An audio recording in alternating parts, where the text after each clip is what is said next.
नमस्कार। कुंडली में हर ग्रह की अपनी दृष्टि होती है।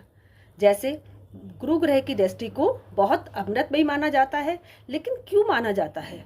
क्योंकि पंचम दृष्टि और नवम दृष्टि, ये दोनों ही भाव कुंडली के एक बहुत ही अच्छे भाव माने जाते हैं, पुण्य वाले भाव माने जाते हैं। क्योंकि पंचम भाव हमारे पूर्व पुण्य का है और नवम भाव हमारे भाग्य का है, तो ये दोनों ही भाव बहुत अच्छे माने जाते हैं।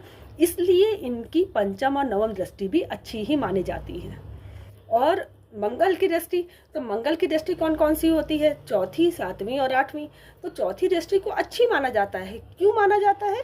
क्योंकि चौथा घर जो कुंडली का है वो आपके सुख का है, आपकी माँ का है, तो वो एक अच्छा भाव माना जाता है।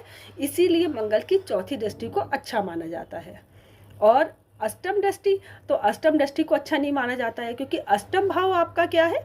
अष्टम भाव आपका है एक वैसा भाव जहाँ पे आप कोई भी चीज़ डिस्ट्रॉय होती, कोई भी चीज़ नष्ट होती है। ठीक है, तो इसलिए आठवीं दृष्टि मंगल की जहाँ कहीं भी पड़ती है वो उस जगह को नष्ट करती है या उसके प्रभाव को कम करती है, उसके भाव के प्रभाव को। इसी तरीके से तीसरा शनि की दृष्टि, तो शनि की दृष्टि कौन कौन सी होती है? तीसरी, सातवीं और 10वीं। तो तीसरा घर किसका है? तीसरा घर आपके करेज का है, आपके पुरुषार्थ का है, आपके साहस का है। तो शनि को क्या चाहिए? आपका साहस चाहिए। और 10वीं दृष्टि क्या है? आपके कर्म की है, क्योंकि 10वां भाव क्या है? आपके कर्म का स्थान है।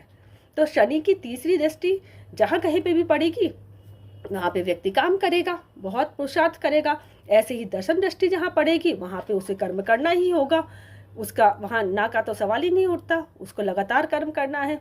लेकिन जो 7वीं दृष्टि होती है, जो हर ग्रह की होती है, वो अच्छी या बुरी उसके प्रभाव से देखी जा सकती है, क्योंकि 7वां घर जो होता है वो कुंडली में मारक भाव कहा जाता है। तो अगर ग्रह की स्थिति बहुत अच्छी होती है तब तो 7वीं अच्छी मानी जाती है, नहीं तो कई बार खराब भी मानी जाती है। धन्यवाद।